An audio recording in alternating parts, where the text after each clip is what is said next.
Salut à tous, bienvenue sur les ondes de Ficelle, bienvenue pour ce nouvel épisode de Jeep Elite, oh là là, de BetClick Elite. Et oui, c'est le nouveau nom de cette ligue. On n'a pas fait de premier épisode, on n'a pas parlé du basket français depuis quelques mois. C'est l'occasion à mi-parcours de pouvoir s'arrêter, de pouvoir parler des équipes qui vont être à surveiller sur cette deuxième partie de saison, des grands favoris, de parler aussi évidemment du bas de tableau et d'essayer de se mouiller un petit peu et de donner un petit peu nos condamnés ou en tout cas les équipes qu'on voit vraiment en difficulté dans cette BetClick. Deuxième sujet du jour, ça sera les droits TV. On parlera des droits TV pour l'équipe de France, on parlera des droits TV pour la LNB et pour MCS en rapide, et ce sera un sujet qui sera introduit en tout cas par Vince tout à l'heure, et on aura une nouvelle chronique et un nouveau sujet qui j'espère remportera l'adhésion. C'est la présentation de la Pro B. Voilà, la seconde ligue française, avec les favoris, les bonnes surprises, les équipes inquiétantes, un premier éclairage et une mise en lumière de cette seconde division avec de très beaux clubs, et on pourra l'aborder en fin d'émission. Messieurs, bonsoir. Alors avec moi, j'ai Cédric, j'ai Ben, j'ai Nat, j'ai Fred et j'ai Vince. Bonsoir messieurs. Bonsoir. Merci de vous être joints à moi. Merci de relancer cette émission avec moi ce soir. Les équipes de BetClick Elite, quel est ton bilan, Ben? Allez, je te donne la parole en premier. Qu'est-ce que tu pourrais nous dire un peu sur cette BetClick Elite? Quelles seraient tes équipes à surveiller, et celles qui seraient peut-être déjà en haut de panier, où on sait qu'elles vont vraiment être favorites pour le titre? Alors, pour ma part, je dirais qu'il y en a plusieurs. J'avoue que par rapport au début de saison, je mettrais bien une petite pièce sur Nanterre, sur cette deuxième partie de saison, qui s'est bien renforcée avec Adam Mokoka et Chris Horton. C'est vrai que d'habitude, c'est une équipe qui est très portée sur le tir extérieur, le shoot extérieur. Cette année, je trouve un petit peu moins. On a Nick Johnson qui réalise pour l'instant une très très bonne saison, qui est un meneur qui est un peu différent des meneurs qui ont pu passer par Nanterre, Chris Warren notamment l'année dernière. Et je trouve qu'il a une très belle relation avec Chris Horton. Enfin, un pivot dominant, j'ai envie de dire, à Nanterre, avec une belle doublette pour le coup avec Luke Fisher qui a réalisé aussi un très bon passage à Orléans. Donc c'est une équipe, je pense, qu'il faut surveiller, qui est dans une très très bonne dynamique et qui est assez complète sur tous les postes. Ok, donc c'est ton équipe à surveiller pour la deuxième partie de saison. Est-ce que Cédric, tu veux te lancer, nous donner l'équipe sur laquelle il va falloir, c'est un peu le League Pass alerte, tu vois, pour la NBA, c'est vraiment l'équipe qu'il faut vraiment suivre pour les matchs. Ouais. Moi, j'ai une petite. Comment on dirait, j'ai un petit crush pour Le Mans. Je trouve que l'équipe, elle est plutôt bien construite. Et ils ont tous les postes qui sont doublés. Moi, j'aime vraiment beaucoup cette équipe. J'ai eu l'occasion de les voir jouer beaucoup. Il y a Thomas dedans, il y a des shooters. Enfin, cette équipe, elle est vraiment bien équilibrée. Et je pense que quand ils n'auront pas trop de soucis avec les blessés, ils vont réussir à faire mal au gros du championnat. Moi, je pense que Le Mans sera pas loin du compte. Alors, juste pour donner un peu de précision par rapport au classement actuel, hein, après 18 journées ou presque, hein, parce qu'il y en a certains qui sont à 17 comme Nanterre. Nanterre 6e, Le Mans 5e. Voilà, c'est les deux équipes proposées par Ben et Cédric ce soir. Nat, tu veux te mouiller sur une équipe à surveiller? Moi, j'étais prêt à balancer un petit Nanterre. On me l'a volé, c'est pas grave. Mais non, moi, je suis assez fan de cette équipe de Paula Cortez. Je trouve qu'il y avait pas mal d'attentes à la base sur cette équipe, il faut le dire. Voilà, ils avaient quand même annoncé de vrais trucs avec des nouveaux investisseurs américains, blablabla, on va pas la refaire. Mais au final, je trouve que ça fonctionne pas si mal. Alors effectivement, on peut se dire ils sont à 11-7, ils pourraient même être un petit peu plus haut.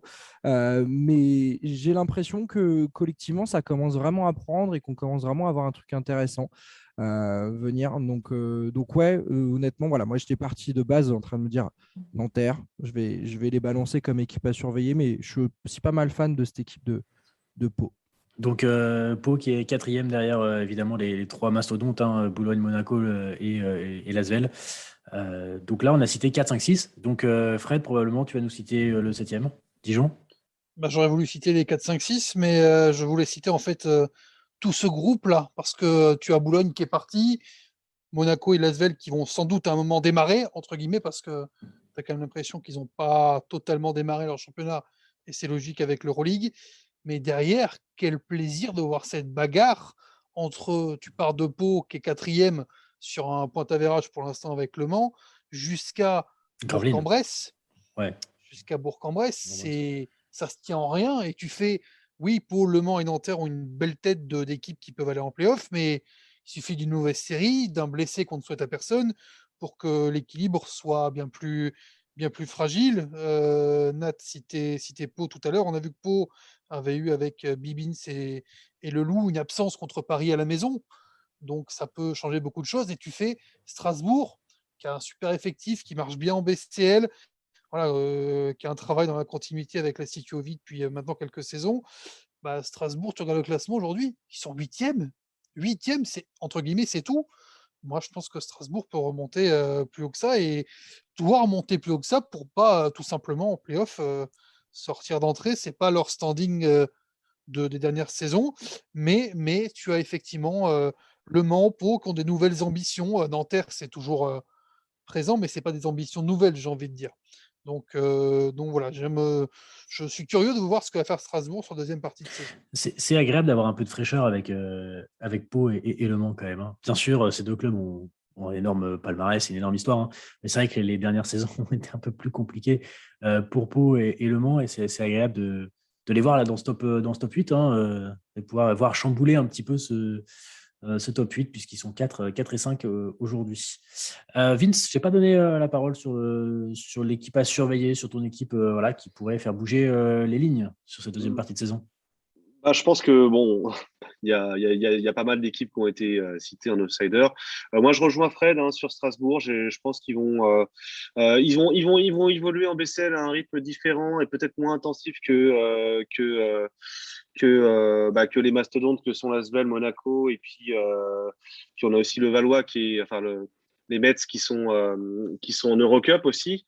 Donc c'est pas la même fréquence au niveau des matchs, au niveau de la compétition et je pense que Strasbourg va avoir un regain d'énergie, va pouvoir remonter un peu et pouvoir peut-être passer un tour et créer une surprise en play-off.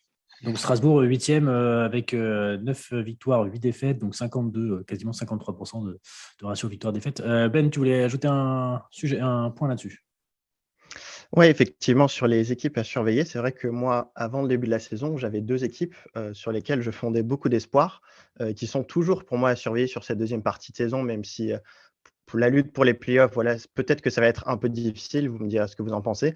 Il y a déjà la Gielbourg qui, quand même, malgré ce qu'on peut voir sur le terrain, est quand même pas mal en difficulté. Je ne sais pas si c'est le rythme Betclic Elite Eurocup, mais je pense qu'on est peut-être tous un petit peu déçus de voir que la mayonnaise ne prend pas aussi bien sous les ordres de Laurent Le Niam.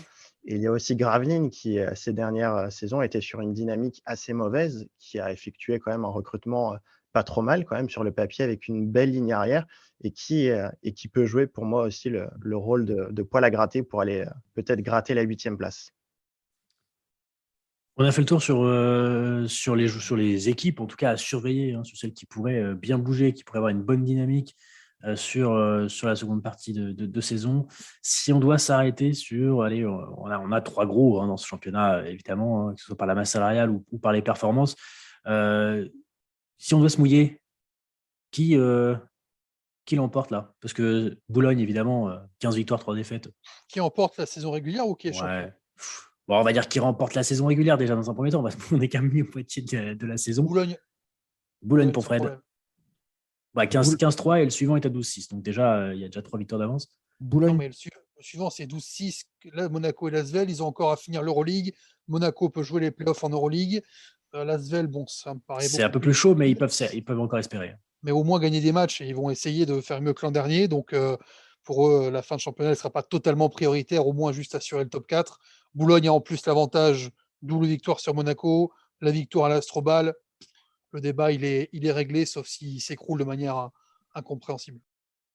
Bon, je vois pas mal de gens qui hochent la tête dans cet échange, donc je pense qu'on est plutôt d'accord sur le vainqueur de la saison régulière et si on doit se mouiller sur le vainqueur du championnat. Ah, là je vois Ben. Encore Non. Non, là, j'ai lancé Ben, Fred. Ça va. L'Asvel, et je pense que individuellement, Monaco a peut-être plus de talent.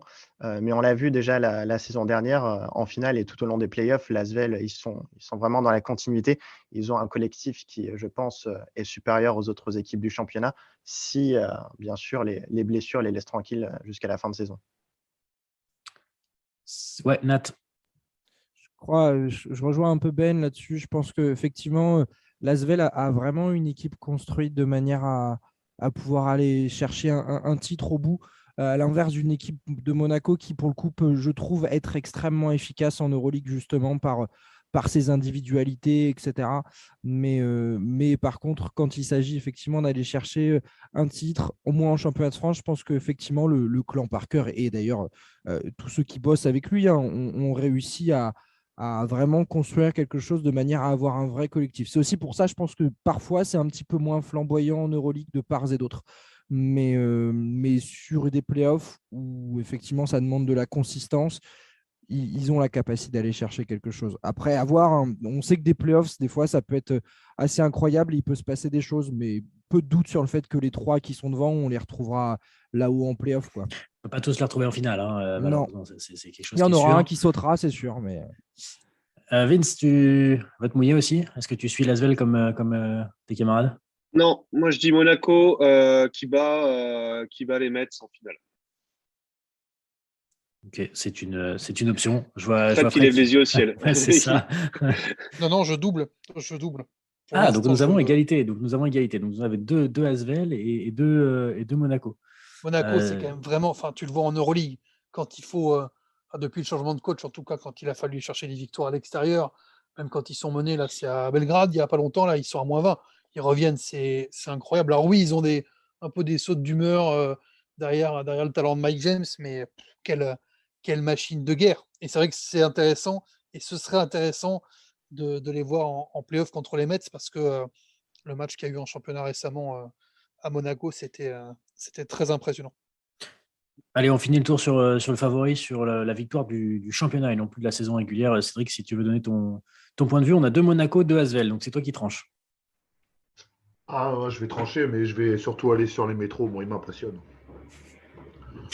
Bon, c'est pratique. Donc nous n'avons pas de décision. Mais si Merci je dois beaucoup. choisir entre Monaco et Asvel pour pouvoir mettre tout le monde d'accord et trouver je mettrai quand même l'Asvel. Je pense qu'en fin de saison, une fois qu'ils vont être détachés un peu de l'Euroleague et qu'ils vont récupérer tout le monde, je pense que collectivement, c'est meilleur. C'est noté. Eh bien, écoutez, donc du coup, le prono. Ah, vas-y, Ben, j'allais dire que le prono de Ficelle, ça serait du coup l'Asvel. Mais tu as peut-être Ouais, j'allais juste balancer une petite vanne sur les Mets. On sait qui est à la tête des Mets, donc en finale, ça peut peut-être être compliqué. Voilà, évidemment, voilà. Il en a gagné, hein.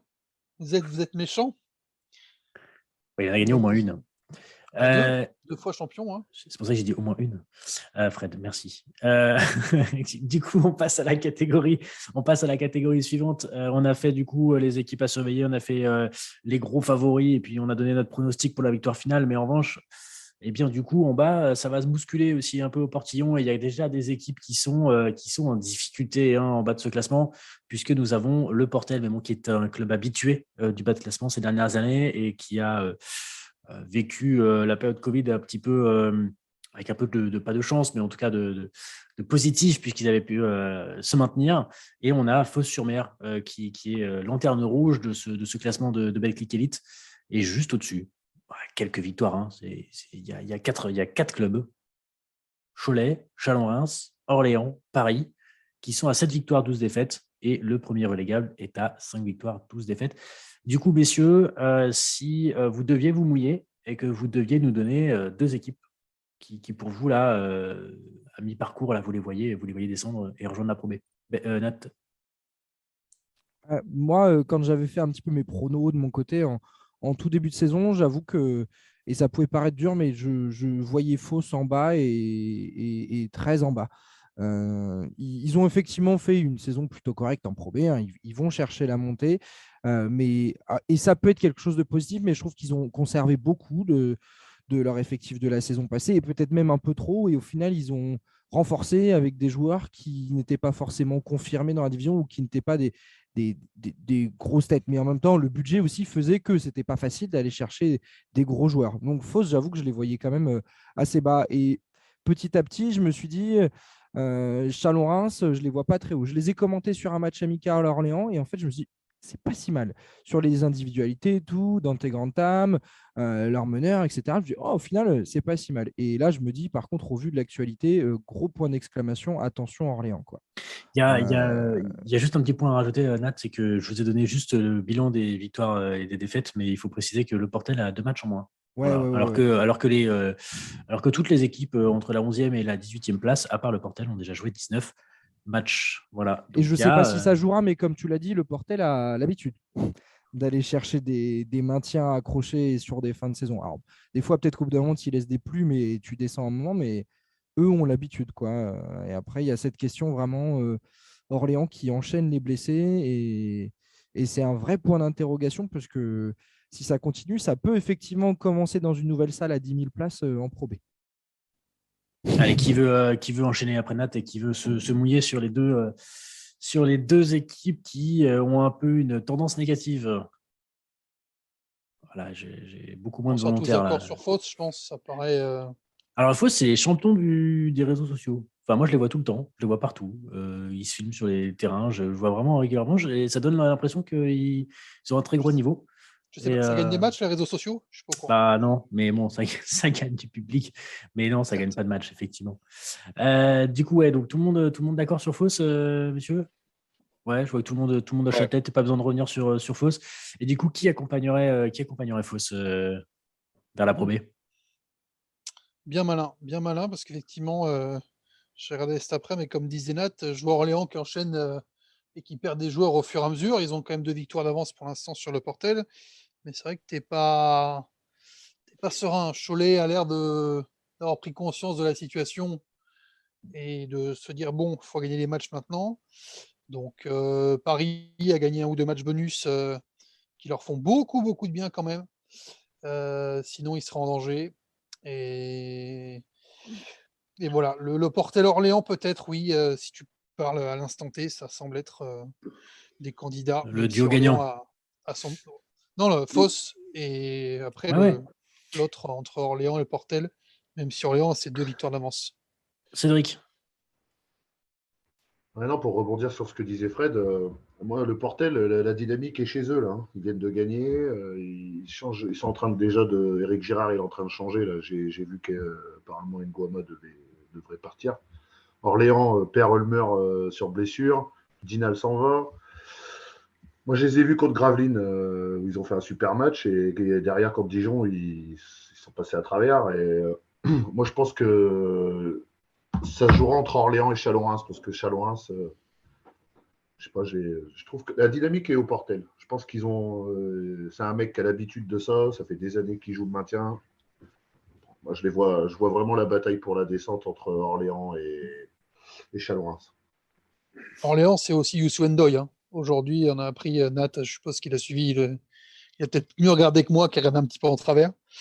Mais voilà, si Youssou N'Doye en plus est arrêté pour quelques jours, semaines, ça pose un énorme problème parce qu'il était tellement dominant depuis le début de saison que tu peux pas en sortir indemne de ça. Ah, Fred, il a annoncé en tout cas un certain ce week-end. Après, tu peux passer de incertain à plus et on le sait et on a l'habitude de le voir, quoi. Vince, peut-être ton avis? Alors, difficile à dire.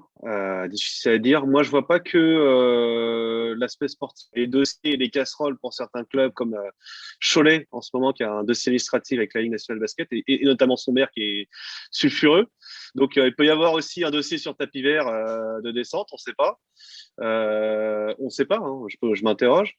Après, voilà, si je raisonne en termes de gestion de projet, ça serait dramatique pour Orléans et pour Reims de descendre parce qu'il y a des projets d'aréna pour pouvoir justement un peu s'émanciper des subventions et pouvoir aussi générer des revenus avec des arénas et des outils d'exploitation. bien plus moderne que ce qu'ils ont aujourd'hui. Maintenant, niveau sportif, le Portel, oui, je pense que là, ils sont sur la dynamique parce que quand tu as Éric Gérard en face de toi, humainement, je pense que ça change la donne. Voilà, hein, je pense que les joueurs découvrent l'humilité avec Éric Gérard. Voilà, moi je m'inquiète un peu pour Paris. C'est mon équipe et je la suis.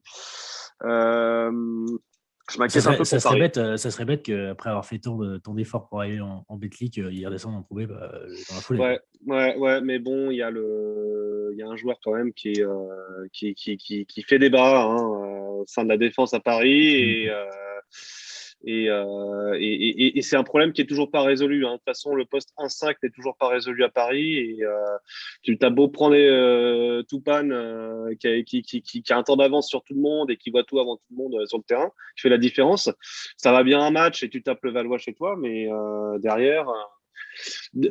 Est-ce que ça va être suffisant? Moi, en tout cas, je serre les dents pour Paris. J'espère qu'ils vont se maintenir. Tant que tu serres que les dents, ça va. Ouais, c'est ça. Mais bon, voilà, c'est surtout peur que la cote de mon CV descende, du coup. C'est ça aussi. Mais voilà. Mais honnêtement, d'après ce que j'ai vu, Cholet se relève, le Portel se relève. C'est très difficile de savoir. Chalon et Orléans descendent. Voilà. Mais c'est l'hiver. On parlait. C'est toujours le ventre creux de l'hiver, quoi. Non, mais surtout, on parlait de cette bagarre qu'il y avait entre le 4e et le 12e, puisque c'est très, très serré. En fait, vous partez dans l'autre sens. Entre le 13e et le 17e, c'est très serré. De toute façon, je pense que c'est la Betclic. Je pense que le palier, c'est atteindre 11 victoires. Dans l'historique des matiens sur le top, sur une poule de 18. Parce qu'on est en 18, mais on était en 16 auparavant. Mais dernièrement, il fallait 11 victoires sur les dernières saisons. Il fallait 11 victoires pour se maintenir, sauf quand Orléans est descendu. Non, c'était Orléans qui s'était maintenu, je pense, avec 13 victoires. Je ne sais plus, il faudrait que je regarde mon tweet du week-end dernier. L'an dernier, c'est 11. L'an dernier, c'est 11. Derrière, c'était Chalon à 10. Il reste 15 matchs pour Fos. Et c'est vrai qu'il faudrait qu'ils en gagnent 6 sur 15 pour atteindre cette barre des 11. Non, mais clairement, je pense que c'est malheureusement pour eux, parce que c'est vrai qu'il y a une belle dynamique. Et puis, ça manque à un gros club à Antibes qui végète un peu en Pro B. Je sais qu'avec Fos, ils ont un projet. Ils ont prévu de faire quelques matchs à Marseille là, sur au Palais des Sports. Enfin, il faut que dans le sud, là-bas, on est au-delà de Monaco, quelque chose. Il y avait eu un dossier, de Basket Le Mag sur le basket marseillais, justement.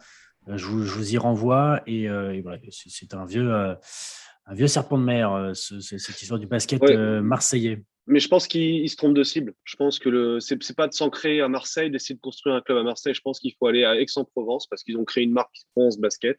Donc, aller au bout au moins de tenter de migrer sur Aix-en-Provence, qui a un gros bassin de population et où le hand travaille très bien, où il y a un bon outil. Qui est beaucoup moins vieux que le Palais des Sports de Marseille et un bon outil peut-être en résidence partagée avec le club de handball de Aix. Moi, je pense que c'est un projet, en tout cas, plus viable que vouloir s'ancrer à Marseille sur les terres de football avec des reliques comme outil, quoi.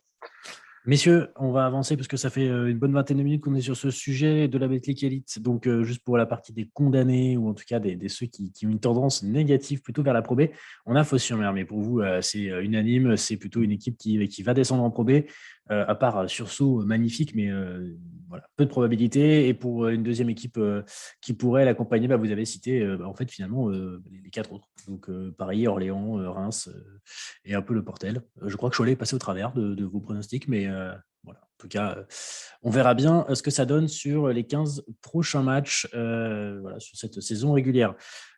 On va passer au deuxième sujet, du coup, c'est les droits TV, c'est notre deuxième dossier du soir. C'est un dossier économique qui est présenté par Vin ce soir avec toute la data finance. Écoute, je te laisse te lancer et surtout, n'hésite pas à faire des pauses pour donner l'opportunité à tout le monde de pouvoir interagir sur ce sujet. Vince, à toi la parole.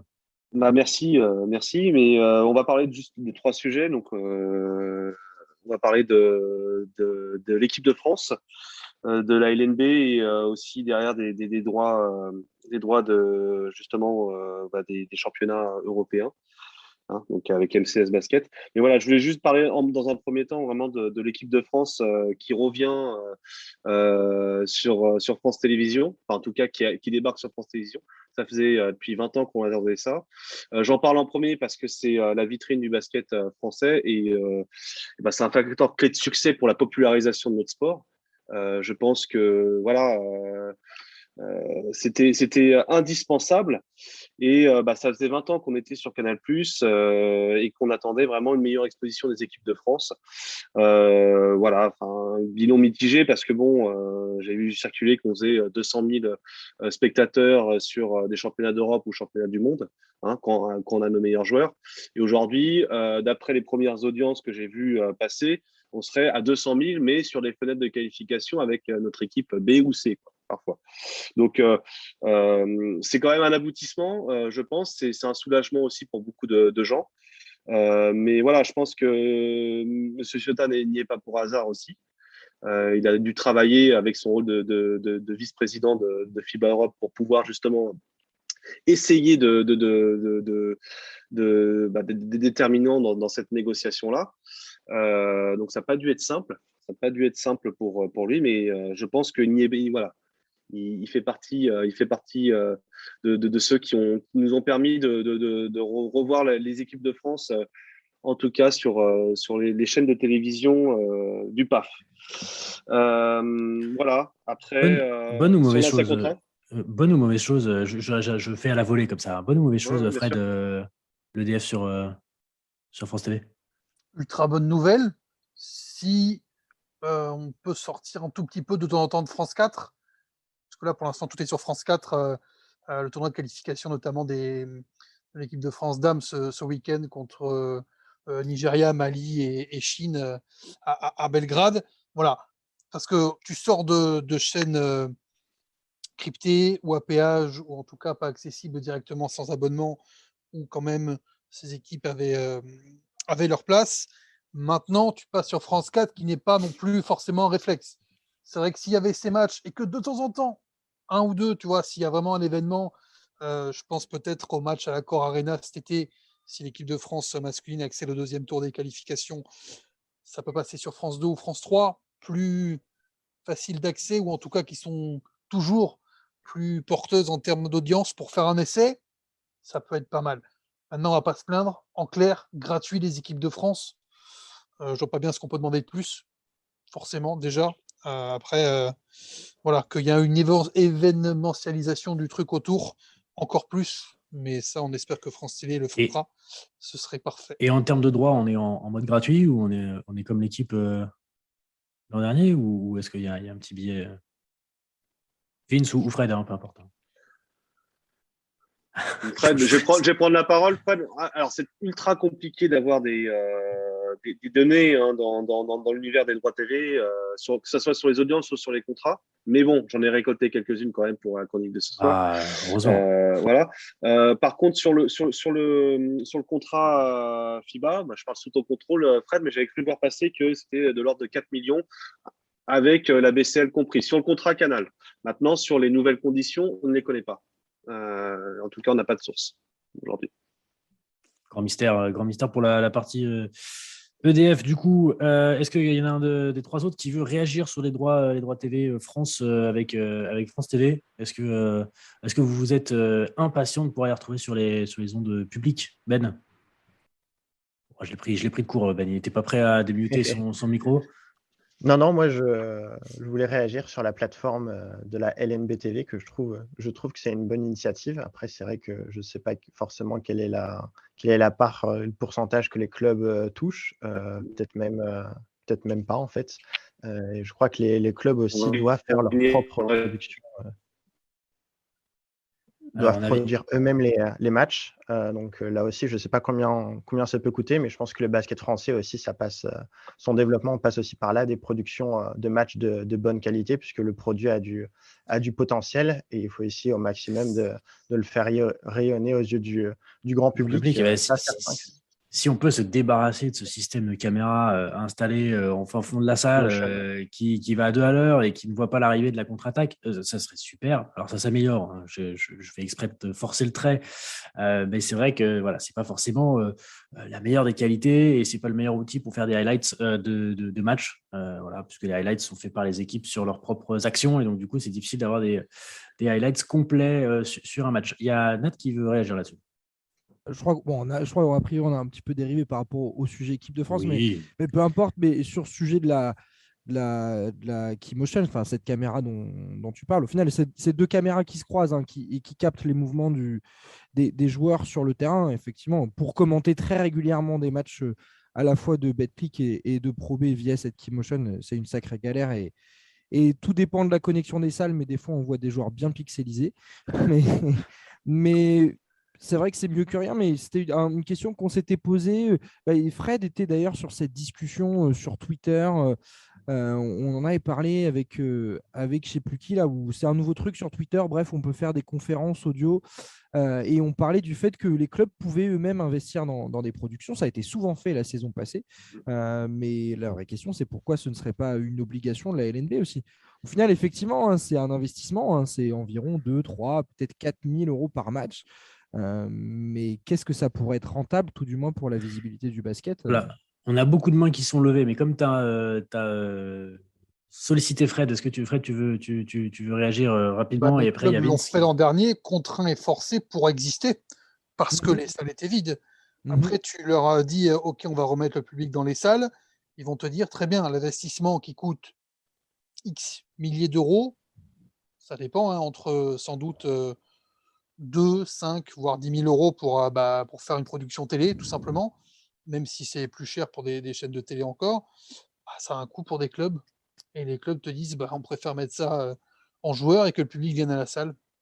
Voilà. Après, il faut effectivement peut-être leur dire, leur faire comprendre que ces images, c'est à eux, il faut les utiliser au maximum et en faire des choses. un plan média. Ouais, mais c'est un autre débat, c'est encore autre chose. Vince. C'est en cours. Enfin, c'est en cours. Je pense que c'est le travail de SAP qui essaie de faire Michel Mimran à la Ligue. Faut savoir que sur ces moyens de production, du coup, on sait que c'est 20 000 euros, hein, pour une chaîne de télé, hein, en coût de production, hein, ce qu'avait sorti justement l'équipe. Mais voilà, mais on a Benoît Dujardin qui justement milite depuis des années pour son modèle à 5 000 euros, qui met en application au Mans et qui est d'ailleurs un modèle, voilà, une production de qualité. Voilà, il a fait le cahier des charges, il essaye de militer auprès des clubs, auprès de la Ligue, mais il ne semble pas être entendu pour pouvoir imposer ce modèle-là. Mais bon, il a tout calculé au niveau du costing et on sera à 5 000, donc 4 fois moins cher qu'une prod télé et on se rapprocherait de la qualité audiovisuelle. Voilà. Donc, c'est en cours, c'est un vrai débat, mais oui, ça devrait être imposé. Après, ça devrait figurer dans les labels, dans le cahier des charges des labels LNB, quoi, je pense. Ouais. Mais encore une fois, quand tu dis la Ligue devrait l'imposer, la Ligue, si elle prend une décision comme ça, c'est soumis au vote des clubs, qui sont la Ligue finalement. Exactement. C'est toujours le sujet de la gouvernance et surtout des parties prenantes de l'UCPB qui ont les votes. Voilà. Il y a Cédric qui veut réagir sur le sujet. Ouais, non, juste, il y a aussi, il ne faut pas oublier un phénomène, moi, que je trouve plutôt sympa, c'est sur France Télé, avec les chaînes régionales de France 3, là, il y en a pas mal qui retransmettent aussi des matchs. Ça se fait. Je sais que Le Mans passe beaucoup avec Philippe Amagou aux commentaires et tout. Ça commence à se faire. Et après, il y a les chaînes Internet aussi. Il y a des clubs de Pro B qui ont des chaînes Internet comme Ma Télé avec le SQBB, où ils retransmettent les matchs en direct et c'est plutôt bien fait en plus. Donc, et pour revenir sur le sujet de démarrage avec l'équipe de France, je pense qu'il ne faut pas qu'on oublie les JO. Je pense que les 200 000 euros qu'on a aujourd'hui sur les fenêtres de qualification avec, comme disait Vince, des équipes B ou C, je pense aussi que la campagne de cet été avec les Jeux a vraiment mis notre club, mis notre sport en valeur avec des bons mecs, avec des belles images. Objectivement, c'est ce qui décide France Télé. Ouais, tu fais 2 médailles, tu as Paris 2024 qui arrive, ils sont diffuseurs. Dans la fenêtre, ils sentent qu'ils peuvent faire monter la sauce et obtenir quelque chose de vraiment intéressant pour eux. C'est en retour en retour téléspectateur, hein, On évidemment, a hein, un, pour on faire a de un l'audience. conseil. On a un conseil. Si on peut donner un conseil à France TV, c'est de lancer un casting pour des commentaires. Ah, S'il merci. vous plaît, quoi. S'il vous plaît. Voilà. Je Ah, le les dis, gars, je le dis, mais parce que ça fait sport en des années, France, hein. Voilà. Il Angelo y a David Zagarakis Cosette. et Lucas et Lucas Nico font vraiment bien vivre le basket. C'est un vent frais quand même dans les commentaires J'ai pas entendu où le ils le premier, font vivre. Vince. T'as dit qui? Angelo Zagarakis Ouais. et Lucas Nico. Ok. Je trouve que ils font vraiment vivre le basket. Ils sont vraiment créateurs d'émotions dans leurs commentaires. Et ils nous font vibrer alors que on aurait des commentateurs derrière. Ça serait autre chose, je pense. Donc On n'a rien contre le joueur qui était d'Akoui, mais en termes de commentateur, c'est pas le même niveau sportif, quoi. Voilà, j'avais envie de le lâcher. Voilà, c'était mon moment dans cette émission. si je peux rajouter, sûr. donc du coup, parce qu'on a parlé un peu de tous les sujets que je voulais vous présenter, du coup. Mais oui, donc sur les France TV régions et puis même les chaînes locales, bien sûr, il y a de plus en plus de prod TV en local qui ont été comment dire, qui ont été Mise en engagés. place. Mise en place, oui, et comment dire, et puis bon, on est sur des audiences de 40 000, en tout cas, de 40 000 spectateurs parfois, enfin, sur certains matchs. Pour en revenir sur le TT, Michel Mimran avait déclaré quand même qu'ils avaient atteint sur la première saison 100 000 utilisateurs inscrits dans la fanbase de l'OTT. Donc voilà, c'est un travail de fond, c'est un travail de SAP, et j'avais déjà dit dans un épisode précédent, c'est un travail de SAP et un travail de fond. Depuis qu'il a la LNB, c'est un nouveau cycle qui démarre, et il y a un travail de fond pour poser vraiment tous les jalons d'une stratégie globale et aussi transversale, parce que voilà, ils travaillent aussi avec la FFBB, et je pense aussi qu'ils ont travaillé avec France Télévisions pour pouvoir justement aussi retrouver l'équipe de France vraiment sur les grandes chaînes. Mais voilà, il y a une transversalité au niveau de la stratégie entre la FFBB et la LNB aussi sur l'audiovisuel depuis que Mimran est arrivé. Ça, il n'y avait pas cette passerelle-là avant qu'il arrive. Mais Maintenant, on va pas parler après les droits, niveau argent, parce que ça revient quand même à ça, il n'y a pas de droit, J'allais y venir. proprement parlé. J'allais parler de Bein. Alors, ce qui est bien, c'est qu'ils sont enfin sur Bein, et en termes de positionnement, c'est quand même un très bon positionnement qu'on attendait, parce que il y a la NBA, il y a la caravane de marchandises de la NBA. Ils ont couplé la NCAA, et je trouvais ça pertinent d'avoir la NCAA derrière la NBA plutôt qu'avoir la NCAA sur RMC. Et puis, ils ont récupéré en troisième roue la LNB sur un pack premium. Ils se sentaient snobés, hein, c'était les déclarations de Monclar, ils se sentaient snobés par la Ligue nationale de basket. Voilà, là, l'envie de beIN Sport serait vraiment de construire un storytelling comme ils font avec le handball. Mais voilà, là, on est seulement sur un pack premium de la meilleure rencontre chaque week-end. Et on est sur une prise de risque vraiment mesurée pour beIN Sport. Et puis, on va voir si l'échantillon de cette année prend forme pour la saison prochaine. Mesuré en gratuit, ça va. C'est pas... Tu me pas l'as trop. soufflé. Oui. Et puis, sur les frais de prod, on ne sait pas si c'est en partagé avec la Ligue ou pas. Hein, mais voilà. C'est parce que bon, faut produire aussi. Hein, bon. Donc là-dessus, on n'a pas encore trop de détails non plus, mais c'est vrai que c'est quand même une bonne nouvelle. C'est un bon positionnement. Malheureusement, le dossier de l'équipe, c'était compliqué.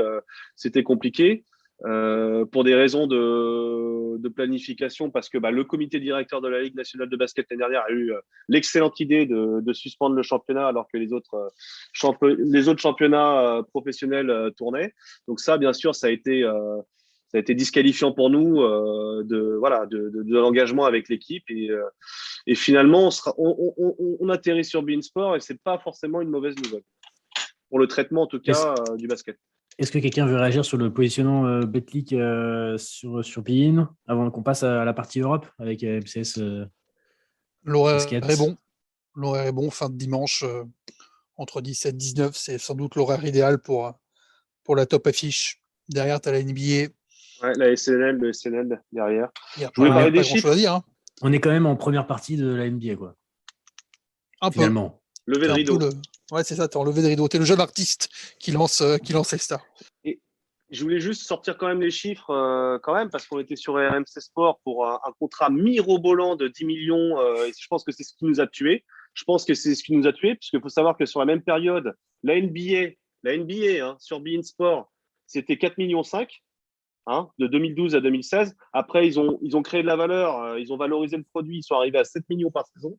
Mais beIN payait moins cher pour la NBA que RMC payait pour la LNB, quoi. Donc, c'est vrai qu'on s'est un peu tiré une balle dans le pied au niveau de la Ligue nationale de basket en survendant le produit. Et voilà. Savoir que on parlait de beIN, la Star League en handball, c'est 4 millions par saison jusqu'en 2023 là, aujourd'hui. Voilà. Donc, aujourd'hui, peanut pour le basket français.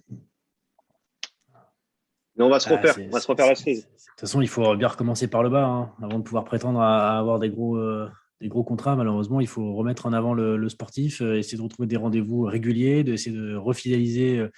Construire une histoire. Voilà. Et c'est pour ça que c'est important quand même dans cet alignement de planète d'avoir la vitrine, l'équipe de France de basket qui revient quand même sur l'échelle publique, l'accessibilité pour vraiment valoriser déjà le basket, intéresser les gens au basket et puis après derrière se positionner derrière la NBA pour le basket pro français. Je pense que c'est un excellent positionnement. Donc là, on a un alignement de planète quand même qui est pas mal en termes de positionnement pour le basket en Vince, général. je vais donner la parole à Cédric, je crois qui a levé la main là, pour interagir. C'était juste c'était pour rajouter un peu d'arguments à ce que disait Vince.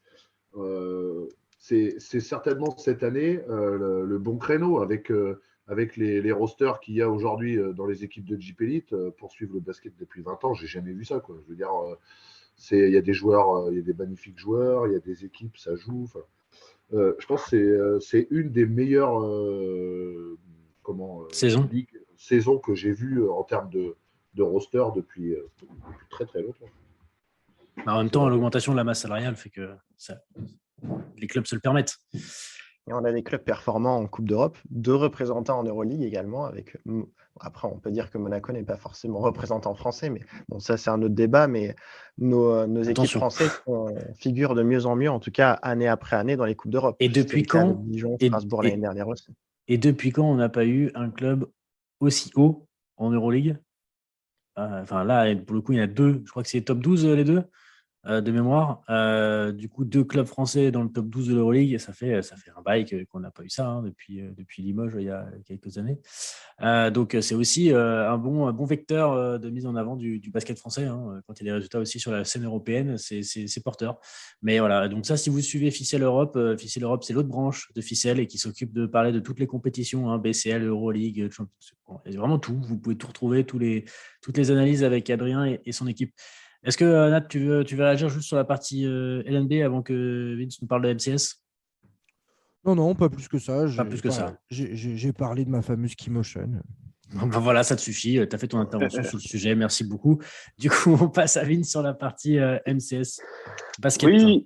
Oui, dans cet élan justement de repositionnement sur les droits TV, de redistribution des droits TV, il y a MCS qui arrive qui est ultra agressif justement pour se faire connaître et qui a un petit nouveau donc du coup et qui est une plateforme OTT pour pouvoir justement suivre les championnats d'Eurocup, d'Espagne, d'Israël, d'Italie, de Russie, de Turquie, de Ligue Adriatique, de World Tour 3-3. Peut-être le prochain, ça serait la Bundesliga, en suite logique. Mais voilà, on a une plateforme OTT pour les scouts, pour scouter un peu des joueurs un peu partout. Mais voilà, c'est pas une nouveauté non plus parce que la FIBA s'était quand même initiée avec la plateforme Live Basketball. Maintenant, on n'y retrouve que des compétitions essentiellement de la FIBA, mais on pouvait suivre le championnat des Philippines, par exemple, d'autres championnats, des championnats d'Amérique du Sud aussi. Donc voilà, mais MCS vraiment arrive quand même comme une plateforme qui permet d'avoir l'accessibilité à tous les championnats d'Europe. Et juste pour terminer, à lire dans Basket Le Mag, donc l'interview justement du PDG de MCS, il faut 20 000 utilisateurs pour amortir le lancement du de la solution. Voilà. Et ça semble pas si énorme au vu de ce qui est fait par LNBTV, ce qui est fait par les clubs, les différents clubs. Hein. C'est quand même. Il y a une qualité produite quand même sur ça. Et bon, on est sur une monétisation, alors que sur LNB, on n'est pas encore sur une monétisation parce qu'on n'est pas encore sur de la qualité produite. Donc, il y a encore tout un chartage à faire. Et ça, c'est le problème. C'est le problème encore de la Ligue nationale de basket, c'est de pouvoir arriver à charter et imposer des règles au club. Ils l'ont fait, ils ont intégré quand même ils ont quand même pas mal progressé les 10 dernières années sur des règles de marketing, sur le marquage des parquets, sur l'habillage des stades, sur les chartes des maillots. Ils ont bossé, mais il y a encore du travail de fond. Et ça se trouve, il est dans les tuyaux. On ne le sait pas, mais il est dans les tuyaux. Et on va y arriver. Vince, on a Cédric qui attend patiemment en waiting room d'intervenir. Ouais, non, c'est que j'ai lu tout à l'heure qu'ils avaient MCS, ils avaient pris la Coupe de France aussi. D'après ce que, sauf erreur de mon part, mais apparemment il y a la Coupe de France qui sera diffusée aussi sur MCS. Oui, c'est exact. Et quand tu vois le prix d'appel pour regarder du basket non-stop, je crois que c'est 4,95 € ou quelque chose comme ça. C'est 20 000 personnes, comme tu disais tout à l'heure, Étienne, ça va se faire en très peu de temps. 4,99 €, t'imagines ? C'est un tiers de ton abonnement Netflix. Famille. Et avec des commentateurs de qualité aussi, avec Erwan à votre tête et Thomas Dufan, qui eux aussi sont la nouvelle génération. First Team, tout à fait. Qui est la nouvelle génération, avec Stéphane Brun et David Cozet en embuscade aussi. David Cozet va aussi commenter. Le retour ça, c'est de pas la nouvelle Cozet. génération. C'est pas la nouvelle génération. Mais voilà. Mais Erwan Abotret et Thomas Dufan aussi pareil, comme au même titre que Angelo Tsakarakis et Lucas Nico, voilà. Vend d'air frais sur le basket, sur les commentaires, quoi. Vraiment, je trouve. Est-ce que Ben ou Nat, vous qui avez un peu moins parlé sur ce sujet, est-ce qu'il y en a qui veulent, un des deux qui veut se Moi, participer ? juste un truc. Si Beansport veut nous faire kiffer, ils font revenir David Cozet à Beansport et on a David Cozet et Jacques Monclar et terminé. Le basket français est à son apogée. Voilà, bonne soirée. C'est marrant, mais je suis sur ce sujet, les commentateurs, c'est vrai que c'est assez important et j'aime bien justement le fait, notamment que ce soit les commentateurs de First Team, donc, qui connaissent bien le basket, Erwan et Thomas. Anciens joueurs. Anciens joueurs, ouais, le fait je pense que c'est aussi une autre entrée. Les gens peuvent aimer également les personnages, suivre du coup ces deux personnes-là et ça peut les amener à vivre et à aimer le basket français, et comme c'était le cas l'année dernière où ils ont commenté certains matchs de la SIG, notamment en BCL, et je pense que ça a attiré un public qui d'habitude ne s'intéressait pas du tout au basket français. C'est un peu compliqué ce sujet des commentateurs, il est toujours difficile. Tu vois, par exemple, vous êtes en train de parler de David Cozet, vous êtes en train de le mettre en tant qu'un des meilleurs. Moi, personnellement, c'est pas mon préféré, mais de par le style, après, en termes de connaissances, il est là, mais c'est pas forcément le style que j'aime bien. Mais on a toujours des difficultés à trouver des commentateurs qui plaisent à tout le monde. Là, en termes de segment. Mais non, mais par exemple, on cite Erwan et Tom, forcément, ils ne plaisent pas à ceux qui sont les plus pointilleux et spécialistes. Ils vont être des commentateurs plus généralistes qui vont s'adresser aux plus grandes.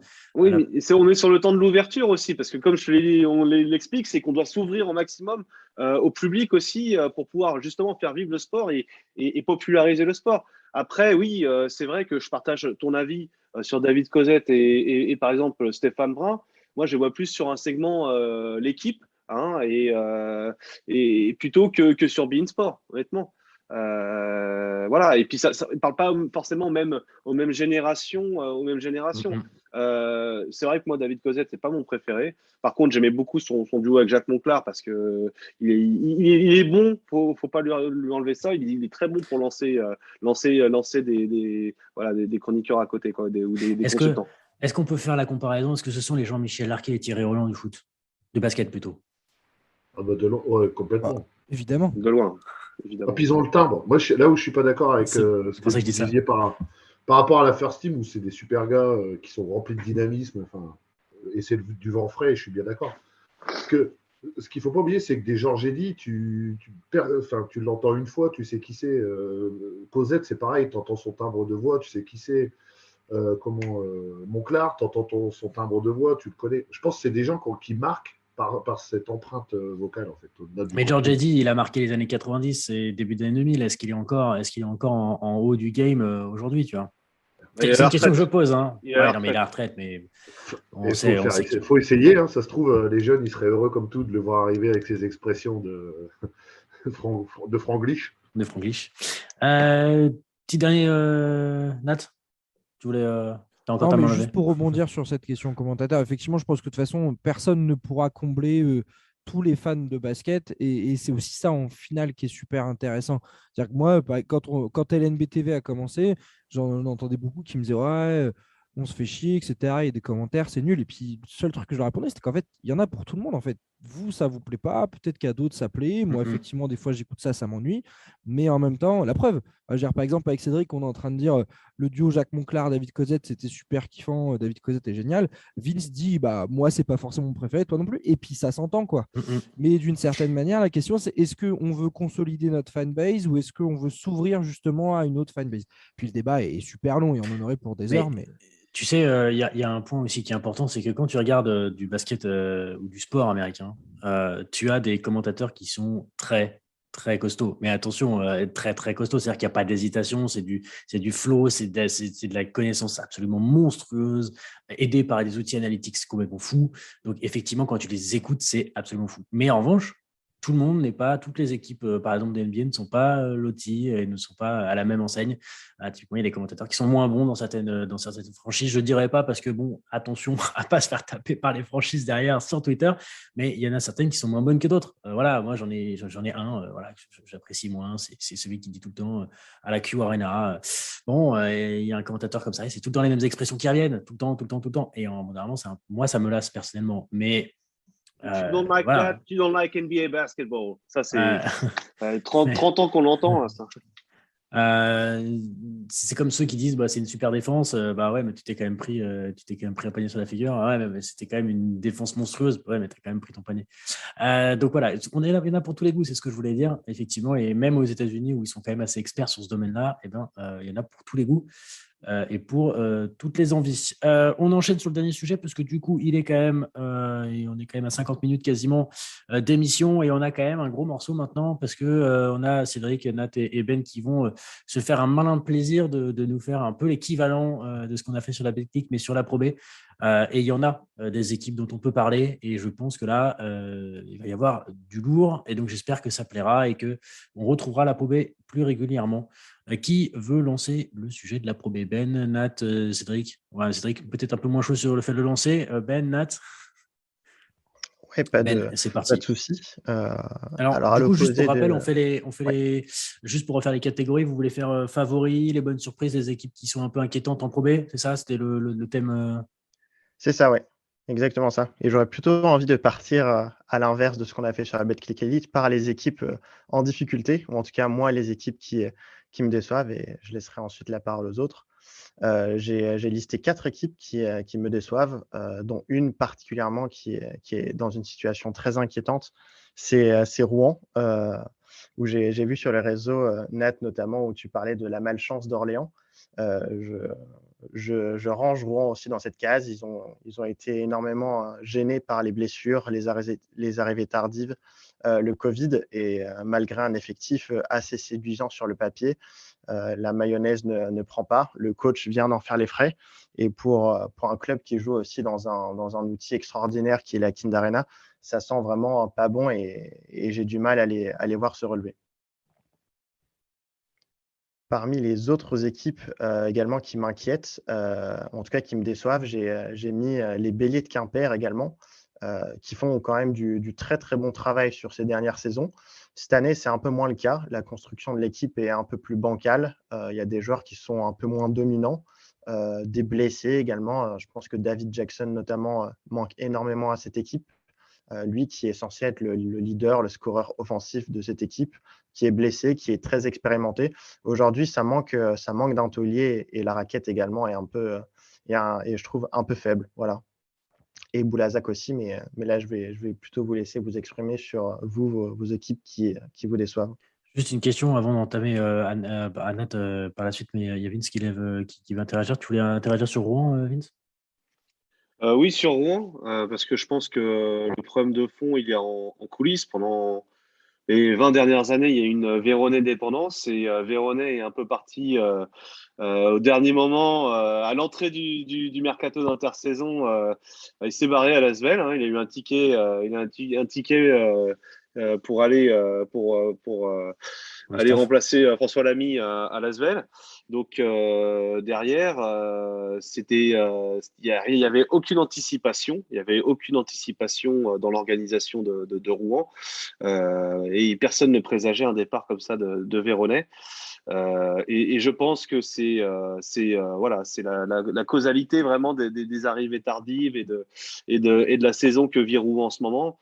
Ça a dû pas mal plomber un peu l'organisation en coulisses, à mon avis. Nat, du coup, tu voulais enchaîner sur tes équipes décevantes. Ouais, bah alors Rouen était dedans, hein, effectivement, avec en tête d'affiche, effectivement, le départ de Michel Véronnet. Je voulais en parler. Je pense que c'est clairement c'est un gros manque, hein, il faut le dire. C'est la tête pensante, en tout cas d'un point de vue technique et sportif du club qui n'est pas là. Et alors, c'est pas lié qu'à ça, hein, effectivement. Je pense que déjà, il y a eu des blessures, il y a eu pas mal de changements d'effectifs. Ils ont récupéré Adamovic en cours de saison, etc. etc. Donc, bah, tu rajoutes ça, plus ça, plus ça. Effectivement, ça fait que c'est compliqué. Après, de là à quand même être à 3 victoires et 15 défaites, ça fait beaucoup. Donc, effectivement, très, très inquiet pour Denain. Ben parlait de Quimper. Alors oui, effectivement, la saison de Quimper, elle n'est pas flamboyante, on est d'accord. Après, bon, tu joues finalement avec un budget qui est middle. Donc bah, tu peux pas non plus faire des exploits de saison en saison. Et je trouve qu'au final, ils sont sur une saison plutôt normale par rapport à ce qu'est Quimper au final. Alors, on peut se dire que 14e, c'est un peu bas, mais au final, ils sont 14e avec seulement une victoire de retard sur la 8e place. Mais C'est super attention, serré. hein. Attention, là on parle des clubs, vous parlez de Denain, Rouen, etc. Il n'y a que Rouen qui est à 18 matchs joués et qui est dernier. Les autres sont avec au moins 2, voire 3, voire 4 matchs de retard par rapport à certaines équipes qui sont devant. Hein. Donc il faut prendre avec des pincettes, quoi. Rouen a même un match de moins puisqu'ils sont, Oui. ils sont tous à 19 matchs. Mais Denain est à 4 matchs de retard par rapport. Voilà. Carrément, non mais c'est pour ça que je ne sais même pas si j'ai envie de parler de Denain au final. Moi, l'équipe qui me déçoit vraiment, c'est Boulazac. Globalement, l'équipe qui me déçoit, c'est Boulazac. Preuve en est, tu vois, je les ai commentés samedi à Blois. Alors effectivement, il manquait Nick Moore, il manquait Nicolas De Jong. C'est lourd, hein, on est bien d'accord, mais collectivement, tu te dis que franchement, il manque un truc, alors que sur le papier, au début de saison, on regardait les effectifs, tu avais clairement Chalon, Boulazac, et puis bah, Antibes, qui était plutôt pas mal aussi sur le papier avec Nancy.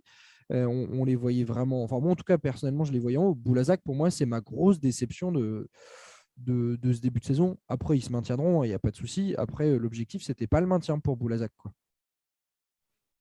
Ça fait un peu penser à Antibes l'année dernière, enfin, en tout cas Ouais. dès qu'ils sont redescendus de Betclic, effectivement, et tu parles de Nico De Jong et Nick Moore. Bizarrement, lorsqu'ils ont été recrutés, ils ont réussi à enchaîner une bonne série de victoires, et là ils sont absents, et Boulazac retombe dans ses travers. Vince, tu veux réagir sur quelle équipe? Sur Nantes, parce que bon, moi je réagis surtout sur ce qui se passe en coulisses. Et donc oui, voilà, Nantes c'est quand même, bah, le coach en a fait les frais aussi, hein, et surtout Audrey Sauret qui a été rétrogradée de directrice générale à directrice sportive, puis après derrière qui a été aussi congédiée par le club récemment. Donc bon courage à toi Audrey. Voilà, ça bouge en coulisses en tout cas à Nantes, et ça risque d'être compliqué aussi, d'être compliqué pour finir la saison. Nantes, 15e, hein, avec 6 victoires, 10 défaites.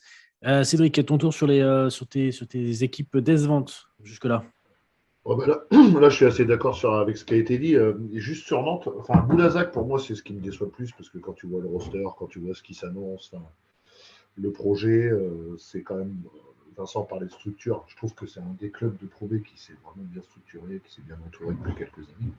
Mais eux, c'est vraiment la déception. Pour moi, c'est la déception. Rouen, c'était presque à 9 fins.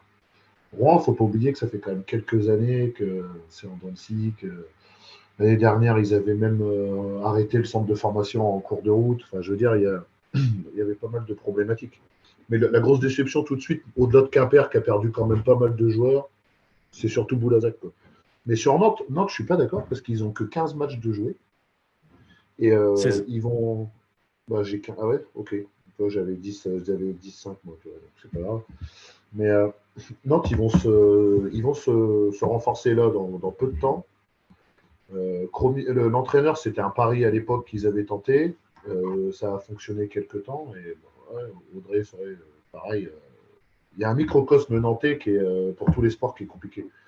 Mais je pense que Nantes, ils ne seront pas en danger. Ils ont beaucoup de retard et de matchs en retard, ils vont les récupérer.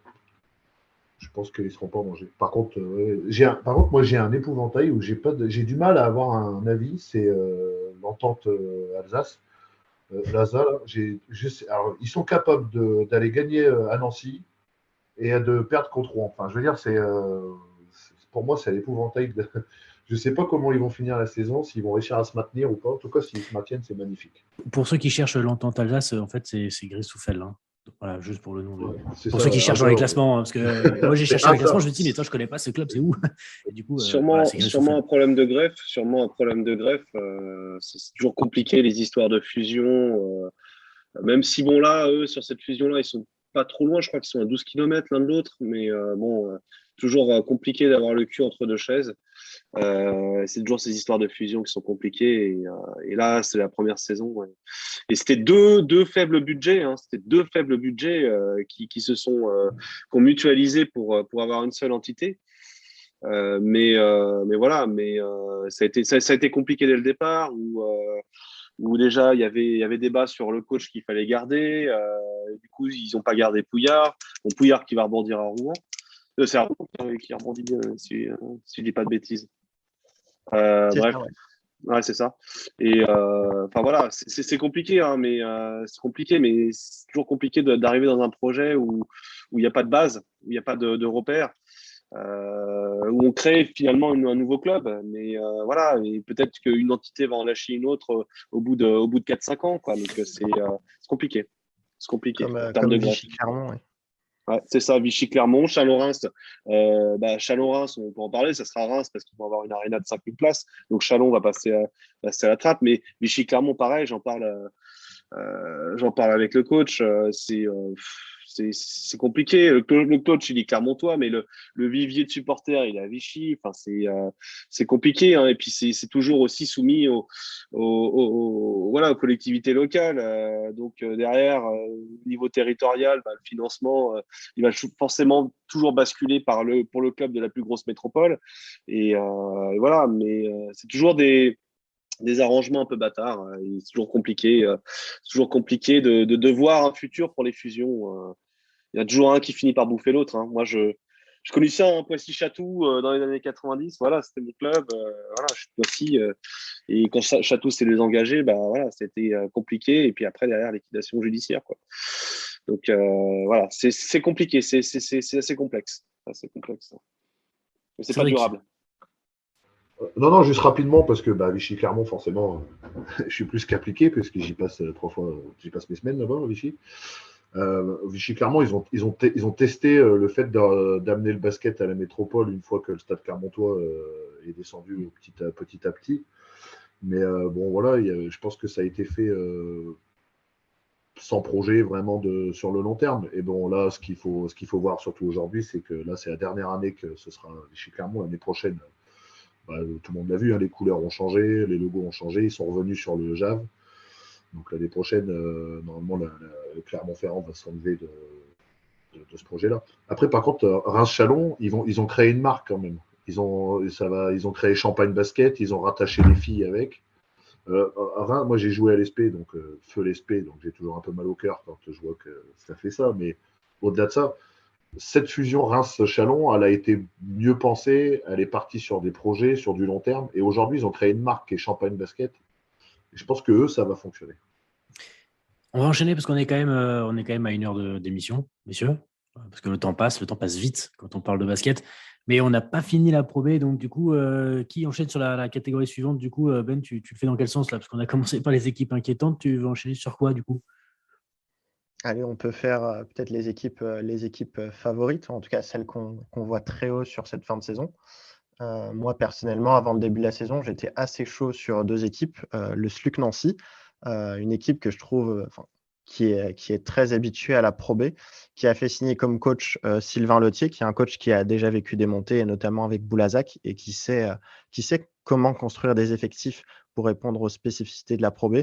Et il y a Chalon-sur-Saône, qui se doit en tant que club historique, de l'élite française de remonter et pour qui, pour l'instant, ça se passe plutôt pas trop mal.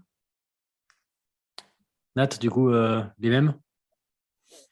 Et quasiment les mêmes à une spécificité près, c'est que je rajouterais 2 clubs historiques de l'élite, Chalon et Nancy, puisque au final, on a presque tendance à oublier sur ces 3-4 dernières saisons, parce que le SLUC est en Pro B, qu'ils ont eu un joli passé, effectivement. Alors voilà, après, finalement, je ne suis pas si fan de cette équipe de Chalon. Ils ont une équipe qui est largement au-dessus du lot et ils vont aller chercher, bien évidemment, les hautes places de ce classement de Pro B. Mais effectivement, et attention à cette équipe d'Antibes, qui a bâti vraiment un groupe plutôt cohérent. Daniel Goethals fait du bon travail au coaching. Enfin voilà, il y a du vrai bon travail. Alors après, à voir si ça va tenir sur le long terme, parce que c'est le vrai problème d'Antibes depuis plusieurs saisons. C'est la question, c'est est-ce qu'ils sont capables de tenir sur le long terme? Mais attention à cette équipe d'Antibes, sinon effectivement, Chalon, Nancy, ça va aller haut. Je pense que là, Saint-Chamond a épuisé son quota de belles surprises et petit à petit va commencer à baisser. C'est la belle histoire quand même, Saint-Chamond. C'est C'est très bien. la dernière année du coach Alain Tinet fait partie des murs en Pro B dans ce club-là. Ils vont avoir en plus bientôt une nouvelle salle. Ils se sont battus pour le maintien l'année dernière. Donc c'est vrai que les voir si haut cette saison, c'était surprenant et c'est la belle histoire. Et Alain Tinet, qui avait participé avec nous à une émission d'un podcast officiel sur la formation des jeunes en France. Voilà, il y avait pas mal d'acteurs et notamment ce coach historique de Pro B. Donc voilà, si jamais certains veulent se repencher dessus, on avait parlé notamment de Victor Wembanyama, donc qui était évidemment issu de la formation française et qui était un gros sujet avant qu'il ne signe à l'Asvel. Asvel? Oui, Asvel. J'ai eu un doute en le disant. Du coup, On m'a dit Monaco dans l'oreillette, moi, mais bon. D'accord.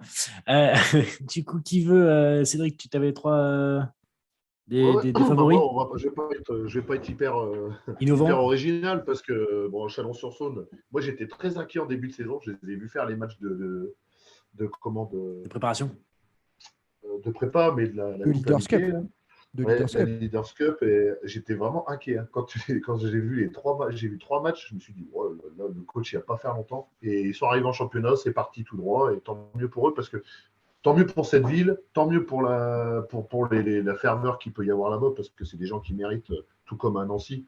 C'est quand même des salles où, pour des matchs de Pro B, tu as 6000 personnes. Quoi. Je veux dire, c'est pas n'importe quoi. Donc, ouais, Chalon-sur-Saône, Nancy, même si Nancy, de temps en temps, bon, c'est pareil, c'est des gens que je connais bien. Ils sont un peu sur le courant alternatif, notamment, là, ils viennent de perdre contre Évreux à domicile, alors qu'ils avaient le match en main. Donc, les deux favoris pour moi, c'est Chalon-sur-Saône et Nancy. Et après, personne parle de. Enfin, tout à l'heure, Nat a parlé de Saint-Vallier, mais Saint-Vallier, qui aurait cru qu'il fasse cette saison? Pour moi, c'est la plus que la grosse surprise. Quoi. Ah bah attends, t'anticipes. Bon, du coup, t'as commencé, Cédric, vas-y, tu peux y aller. Vas-y, lance tes surprises. Du coup, ma surprise, j'en ai 2, c'est Saint-Vallier, parce que franchement, qui aurait cru? C'est le braquage, quoi. Je veux dire, bravo Saint-Vallier, bravo au Philippe Namiste. Ils avaient pris qui était à Poitiers l'année dernière, le meneur qui est aussi passé par la Charité. Hakim Williams, oui. Hakim Williams, qui Non, pas fan. Ouais, non, mais en plus, moi je sais de source sûre qu'il est arrivé blessé au genou et qu'il a laissé traîner ça. Enfin, il est arrivé blessé, il était blessé, il ne pouvait pas jouer. Mais non, Saint-Vallier et Évreux, attention à Évreux, parce que je trouve que cette équipe est aussi très très bien construite. Il y a un truc qui se passe dans cette équipe. Sur la deuxième partie de saison, pour moi, je ferai attention. Mais Saint-Vallier, c'est le braquage, quoi. Félicitations. Ben, tu veux enchaîner? Attends, il y a Vince qui voulait intervenir. Non, bah, moi, je voulais juste, moi, je partage votre sentiment sur Chalon et sur Nancy comme favori. Juste, voilà, enfin, Sylvain Lotier s'était écrit de toute façon, puisqu'il était revenu comme directeur sportif bénévole, hein, faut souligner. Et voilà, donc, que moi, pour le féliciter au début de saison, je lui ai dit que, bah voilà, ça allait changer de statut quand même pour que Nancy ait changé de statut, retrouver son statut de prétendant à la montée, parce que c'était un peu compliqué les années précédentes, mais que voilà, maintenant que je sais que c'est lui qui tient les rênes, bah, je mise sur lui et je pronostique qu'il va monter. Voilà. Alors peut-être pas en premier de saison, mais au moins par les playoffs. Voilà. Ça marche. Bon, en tout cas, le message est passé et tes félicitations lui sont envoyées. Du coup, j'espère qu'il écoutera cette émission. Ah, mais je l'avais envoyé par texto, il les a eu début de Bon, saison. Pas de souci. parfait. Du coup, les bonnes surprises, Ben. Ouais, pour moi, effectivement, j'avais noté Saint-Vallier, j'avais aussi noté l'autre promu. Saint-Vallier a quand même une histoire plus récente, on va dire, en Pro B que Tours, qui est aussi, moi, mon équipe surprise. Ça faisait très longtemps que j'attendais de les voir en Pro B. Je trouve qu'ils se sont vraiment très, très bien adaptés et j'ai été très agréablement surpris, voire choqué du recrutement qu'ils ont pu faire. Ils ont été chercher, alors je ne connais pas du tout leur budget, mais ils ont été chercher des joueurs qui ont performé vraiment dans la division. Je pense au meneur notamment qui était passé par Vichy Clermont, James Bateman, Thierry de la Thibautière, le pivot également, j'ai perdu son nom, mais qui a joué à Évreux l'année passée, donc agréablement surpris et je Amadou pourrais Sidibé. aussi en faire un poil à gratter. Tu te dénotes le nom du pivot? Amadou Le nom Sidibé. du pivot. Amadou Sidibé. Amadou Sidibé, c'est ça. C'est que la troisième fois qu'il nous le souffle. On peut le faire une quatrième fois, il n'y a pas de souci. Et c'est le meneur, c'est James Backman, ouais, il s'était fait les croisés à Vichy. Nat, ton tour Euh, et clôture. Moi, il y a une équipe qu'on a oubliée sur ces surprises là, de ce début de saison en Pro B, c'est Aix-Maurienne qui a vraiment fait un très très bon début de saison. Alors, ça baisse un tout petit peu de pied là, depuis 2-3 matchs, mais ils ont vraiment fait un très bon début de saison, lié aussi à un bon recrutement, il faut le dire. Voilà, ils sont allés chercher des mecs et puis ils ont essayé de bâtir un truc qui est plutôt solide. Mais voilà, et dans mes deux autres surprises, il y a effectivement Saint-Vallier et Tours. Alors, Tours, c'est vraiment l'équipe totalement imprévisible, hein. Mardi, ils jouent contre Chalon, ils mènent pendant plus de 25 minutes et puis au final, ils font des erreurs mais débiles sur les 40 dernières secondes et il y a prolongation et ils perdent. Mais c'est super intéressant. Et surtout, ce que j'aime bien chez cette équipe de Tours, c'est qu'à un moment donné, ils font jouer des gamins, ils font jouer des jeunes, ils essayent de leur filer du temps de jeu et ça fonctionne pas si mal. Dylan Afomama, bah, le mec, il a des minutes. Jason Chikambu, avant sa blessure, bah, il a des minutes. Donc ça fait plaisir. Je pense que voilà, Dylan Afomama, faut pas l'oublier, c'est une des meilleures évals de championnat Pro B française et c'est la meilleure évaluation de Tours. Donc effectivement, ils ont du lourd avec James Bateman, ils ont du lourd avec Amadou Sidibé dans la raquette qui est le deuxième meilleur rebondeur de Pro B, mais ils ont aussi une des meilleures évaluations françaises et leur meilleur évaluation, c'est Dylan Afomama. Donc voilà, mais effectivement, par contre, je voulais noter quand même cette équipe d'Ex-Marine parce que c'est cool. Je veux dire, les mecs, ils se battent pour le maintien chaque saison. À chaque fois, ils sont à la raccro. Tu te dis, ils vont descendre. Et puis là, au moins, ils font un bon début de saison. Et puis, ils vont sûrement aller pouvoir gratter un maintien un peu plus tranquille. Donc, c'est cool. 10e ex-Maurienne pour le moment, à mi-saison. Mais ils ont perdu leur américain. C'est leur meneur américain qui vient de partir. Qui faisait des gros cartons. Là. Je ne sais plus si c'est le meneur ou le deuxième arrière. Oui, non, mais ça va leur manquer en deuxième partie de saison. Et c'est pour ça que je pense que petit à petit, ça risque de perdre. Et je crois que leur Juan Garcia s'est blessé ou quelque chose du genre là. Ouais, exact. Ouais. Donc, Juan Garcia, bon, ouais. Voilà. Je partage mon avis, en tout cas, au niveau des surprises sur Tours, parce que je pensais que ça allait être beaucoup plus difficile pour eux que la saison qu'ils sont en train de vivre. Bon, voilà, ça s'est joué entre nous et eux la saison dernière pour la montée. Et puis, on voit que vraiment le coach, il est beaucoup plus à l'aise dans cette division en Pro B, en tout cas. Voilà, que le côté sauvage de la Nationale 1 où c'est impossible de faire des pronostics. Là, Tours, ouais, vraiment, ils ont super bien commencé la saison. Ils ont fait des surprises, voilà, des matchs inattendus. Ça a l'air un peu de s'essouffler là, mais voilà, ils sont quand même sur la dynamique. C'est toujours comme ça la première saison quand on monte, on crée toujours des surprises, on touche plus terre. Et voilà, j'espère qu'ils vont pouvoir au moins, voilà, s'ancrer durablement en tout cas en Pro B les saisons à venir. Messieurs, Alors, juste pour tour, c'est 12e tour avec 8 victoires, 9 défaites et 17 matchs joués, donc quelques matchs de moins que les équipes qui la précèdent. Messieurs, merci pour ce tour de Pro B. Merci pour ce partage sur les droits TV, les Betclic Elite, tous les sujets qu'on a pu aborder ce soir. Merci pour cette relance de Ficelle France. Écoutez, messieurs, merci beaucoup. Je vous souhaite une très bonne soirée, une très bonne écoute. Voilà, si vous écoutez dans les prochains jours. J'espère que ce contenu vous aura plu et qu'on vous comptera parmi nos fidèles auditeurs. N'hésitez pas surtout à interagir avec tous les chroniqueurs sur les différents sujets et puis avec le compte évidemment Ficelle sur Twitter. Bonne soirée à tous. À ciao.